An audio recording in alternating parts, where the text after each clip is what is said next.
Ammit is denoted as a female entity, commonly depicted with the head of a crocodile, the forelegs and upper body of a lion, and the hind legs and lower body of a hippopotamus. The combination of three deadly animals of the Nile, crocodile, lion, and hippo, suggests that no one can escape annihilation, even in the afterlife. She is part lioness, but her leonine features may present in the form of a mane, which is usually associated with male lions. In the Papyrus of Ani, Ammit is adorned with a tricolored nemes, which were worn by pharaohs as a symbol of kingship. Versions of the Book of the Dead from the New Kingdom started to include Ammit. During the 18th dynasty, the crocodile-lion-hippopotamus hybrid was the conventional depiction of Ammit. She appeared in scenes showing the judgment of the dead, in tombs and funerary papyri. In this scene, Ammit is shown with other Egyptian gods in duet, waiting to learn if she can consume the heart of the deceased. A stylistic shift occurred during the Third Intermediate Period. Around the 21st dynasty, the Judgment of the Dead scene was painted on the interior and exterior of coffins. The coffin lid of Angkor, a chief from the 22nd dynasty, featured Ammit bearing the head of a hippopotamus and the body of a dog with rows of paps, while the Papyrus of Nesmin from the Ptolemaic period portrayed Ammit with the head of a crocodile and the body of a dog.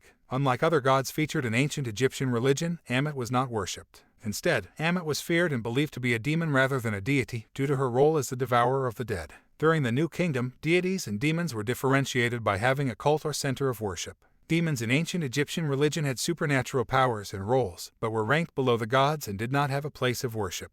In the case of Ammit, she was a guardian demon. A guardian demon was tied to a specific place, such as Duat. Their appearance was based on a hybrid of an animal or a human and was denoted so the dead could recognize them. Guardian demons that appeared as a hybrid of animals were an amalgamation of traits meant to be feared and to differentiate them from deities associated with humanity. Prior to the New Kingdom and the creation of chapter 125 in the Book of the Dead, Ammit did not have a large presence in ancient Egyptian religion. However, Khonsu, the god of the moon, was depicted as a devourer of the dead and hearts in Old Kingdom pyramid texts and Middle Kingdom coffin texts. Throughout the First Intermediate Period and the Middle Kingdom, a collection of spells was created to form the coffin texts. In spell 310, Khonsu burned hearts heavier than the feather of Maat during the Judgment of the Dead. In spell 311, Khonsu devoured the hearts of the gods and the dead. Divine hearts were devoured for their power. Hearts deemed impure during judgment were devoured, leaving the deceased trapped in Duat. These spells were among those adapted into the Book of the Dead starting in the New Kingdom. Spells 310 and 311 of the coffin texts are referred to in chapters 79 and 125 in the Book of the Dead.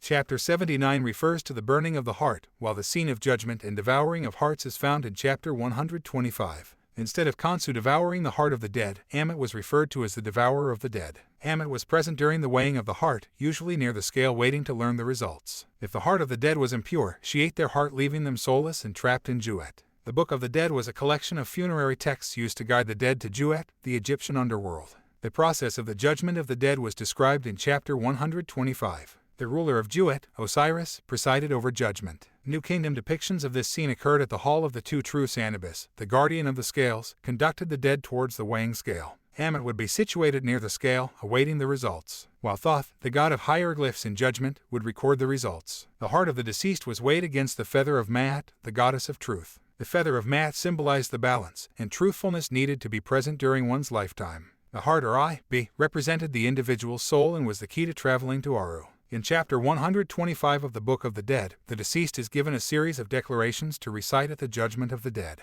The Declaration of Innocence was a list of 42 sins the deceased was innocent of committing. The declaration to the 42 gods and the address to the gods were recited directly to the gods, proclaiming the deceased's purity and loyalty. After the declarations are recited, their heart is weighted. If the heart was weighted less than the feather of Maat, the deceased was ruled to be pure. Thoth recorded the result, and Osiris would allow the deceased to continue their voyage toward Aru and immortality. If the heart was heavier than the feather of Maat, the deceased was deemed impure. Ammit would devour their heart, leaving the deceased without a soul. Ancient Egyptians believed the soul would become restless forever, dying a second death. Instead of living in Aru, the soulless individual would be stuck in Duat. Ammit is often depicted sitting in a crouched position near the scale, ready to eat the heart. Ancient Egyptians were buried with a copy of the Book of the Dead, guaranteeing they would be successful at the Judgment of the Dead. Thus, Ammit was left hungry without any hearts to eat, and the consecrated dead was then able to bypass the lake of fire, featured in chapter 126 of the Book of the Dead. Osiris is the god of fertility, agriculture, the afterlife, the dead, resurrection, life, and vegetation in ancient Egyptian religion.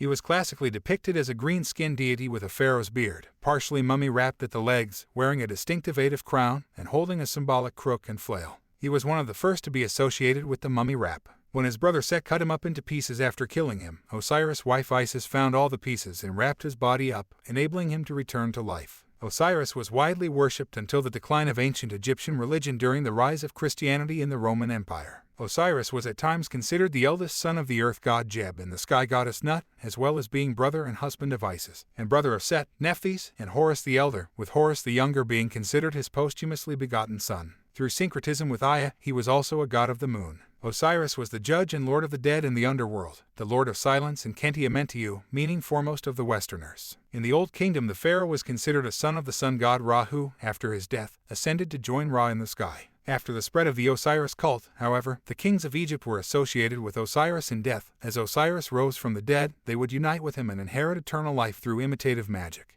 Through the hope of new life after death, Osiris began to be associated with the cycles in nature, in particular the sprouting of vegetation and the annual flooding of the Nile River, as well as the heliacal rising of Orion and Sirius at the start of the new year. He became the sovereign that granted all life, he who is permanently benign and youthful. The first evidence of the worship of Osiris is from the middle of the 5th dynasty of Egypt, although it is likely that he was worshipped much earlier. The Keni Amentiu epithet dates to at least the 1st dynasty and was also used as a pharaonic title. Most information available on the Osiris myth is derived from allusions in the pyramid texts at the end of the 5th dynasty. Later New Kingdom source documents such as the Shabaka stone and the contendings of Horus and Seth, and much later, in the narratives of Greek authors including Plutarch and Diodorus Siculus. Some Egyptologists believe the Osiris mythos may have originated in a former living ruler, possibly a shepherd who lived in pre-dynastic times in the Nile Delta, whose beneficial rule led to him being revered as a god. The accoutrements of the shepherd, the crook and the flail, once insignia of the Delta god Angeti, with whom Osiris was associated, support this theory. Etymology of the name.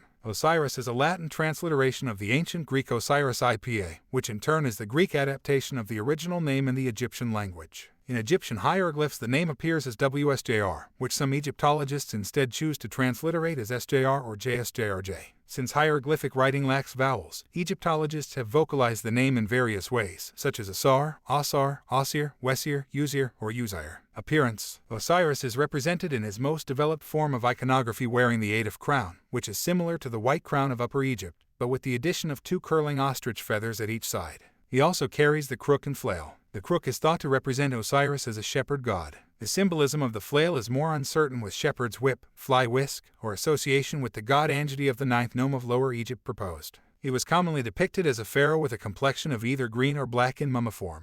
Early mythology. The pyramid texts describe early conceptions of an afterlife in terms of eternal traveling with the sun god amongst the stars. Amongst these mortuary texts, at the beginning of the 4th dynasty, is found an offering the king gives an Anubis. By the end of the 5th dynasty, the formula in all tombs becomes an offering the king gives an Osiris, father of Horus. Osiris is the mythological father of the god Horus, whose conception is described in the Osiris myth. The myth describes Osiris as having been killed by his brother Set, who wanted Osiris' throne. His wife, Isis, finds the body of Osiris and hides it in the reeds where it is found and dismembered by Set. Isis retrieves and joins the fragmented pieces of Osiris, then briefly revives him by use of magic. This spell gives her time to become pregnant by Osiris. Isis later gives birth to Horus. Since Horus was born after Osiris' resurrection, Horus became thought of as a representation of new beginnings and the vanquisher of the usurper Set. Ta-Seker thus gradually became identified with Osiris, the two becoming Ta-Seker Osiris. As the sun was thought to spend the night in the underworld, and was subsequently reborn every morning, Ta-Seker Osiris was identified as king of the underworld, god of the afterlife, life, death, and regeneration.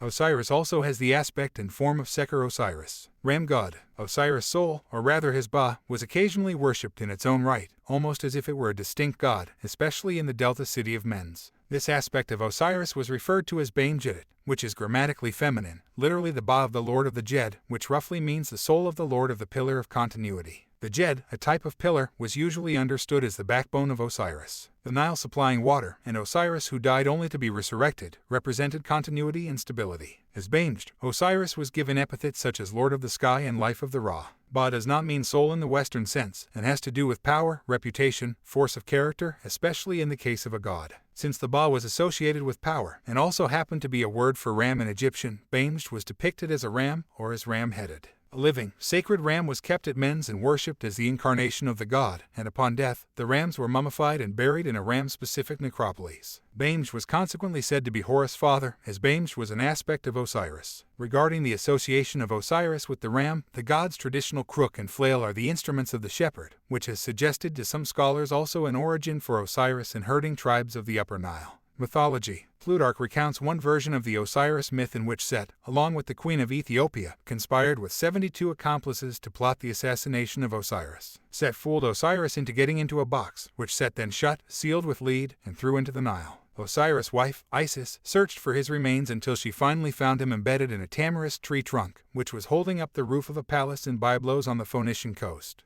She managed to remove the coffin and retrieve her husband's body. In one version of the myth, Isis used a spell to briefly revive Osiris so he could impregnate her. After embalming and burying Osiris, Isis conceived and gave birth to their son, Horus. Thereafter Osiris lived on as the god of the underworld. Because of his death and resurrection, Osiris was associated with the flooding and retreating of the Nile and thus with the yearly growth and death of crops along the Nile Valley. Diodorus Siculus gives another version of the myth in which Osiris was described as an ancient king who taught the Egyptians the arts of civilization, including agriculture, then traveled the world with his sister Isis, the satyrs, and the 9 muses, before finally returning to Egypt. Osiris was then murdered by his evil brother Typhon, who was identified with Set. Typhon divided the body into 26 pieces, which he distributed amongst his fellow conspirators in order to implicate them in the murder. Isis and Hercules avenged the death of Osiris and slew Typhon. Isis recovered all the parts of Osiris' body, except the phallus, and secretly buried them. She made replicas of them and distributed them to several locations, which then became centers of Osiris worship.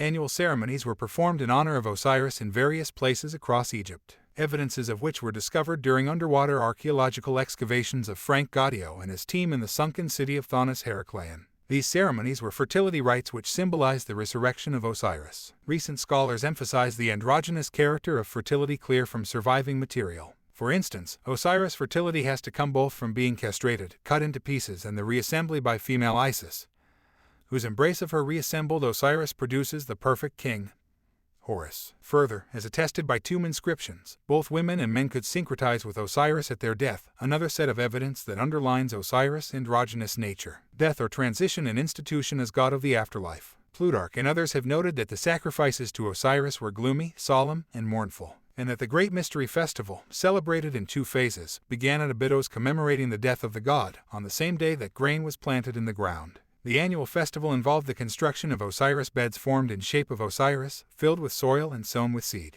The germinating seed symbolized Osiris rising from the dead. An almost pristine example was found in the tomb of Tutankhamun. The Ammit emblem, an image of a stuffed, headless skin of an animal tied to a pole mounting a pot, was a symbol associated both with Osiris as god of the underworld and with Anubis, god of mummification, was sometimes included among a deceased person's funerary equipment. The first phase of the festival was a public drama depicting the murder and dismemberment of Osiris, the search for his body by Isis, his triumphal return as the resurrected god, and the battle in which Horus defeated Set. According to Julius Firmicus Maternus of the 4th century, this play was reenacted each year by worshippers who beat their breasts and gashed their shoulders. When they pretend that the mutilated remains of the god have been found and rejoined, they turn from mourning to rejoicing. The passion of Osiris was reflected in his name Wennenefer, which also alludes to his post-mortem power. Ichernofrit Stela. Much of the extant information about the rites of Osiris can be found on the Ichernofrit Stela at Abydos, erected in the 12th dynasty by Ichernofrit, possibly a priest of Osiris or other official during the reign of Senwosret III. The ritual reenactment of Osiris's funeral rites were held in the last month of the inundation, coinciding with spring, and held at Abydos, which was the traditional place where the body of Osiris drifted ashore after having been drowned in the Nile. The part of the myth recounting the chopping up of the body into 14 pieces by Set is not recounted in this particular stela, although it is attested to be a part of the rituals by a version of the papyrus Jumilhak, in which it took Isis 12 days to reassemble the pieces, coinciding with the festival of plowing. Some elements of the ceremony were held in the temple, while others involved public participation in a form of theater. The Stela of Ichernofrit recounts the program of events of the public elements over the 5 days of the festival. The first day, the procession of Wepwat, a mock battle was enacted during which the enemies of Osiris are defeated. A procession was led by the god Wepwat. The second day, the great procession of Osiris, the body of Osiris was taken from his temple to his tomb. The boat he was transported in, the Neshmet bark, had to be defended against his enemies. The third day, Osiris is mourned and the enemies of the land are destroyed. The fourth day, night vigil, prayers and recitations are made and funeral rites performed. The 5th day, Osiris is reborn. Osiris is reborn at dawn and crowned with the crown of Maat. The statue of Osiris is brought back to the temple. Wheat and clay rituals. Contrasting with the public theatrical ceremonies sourced from the Middle Kingdom Ichthyornofrit stele, more esoteric ceremonies were performed inside the temples by priests. Plutarch mentions that 2 days after the beginning of the festival the priests bring forth a sacred chest containing a small golden coffer, into which they pour some potable water. And a great shout arises from the company for joy that Osiris is found.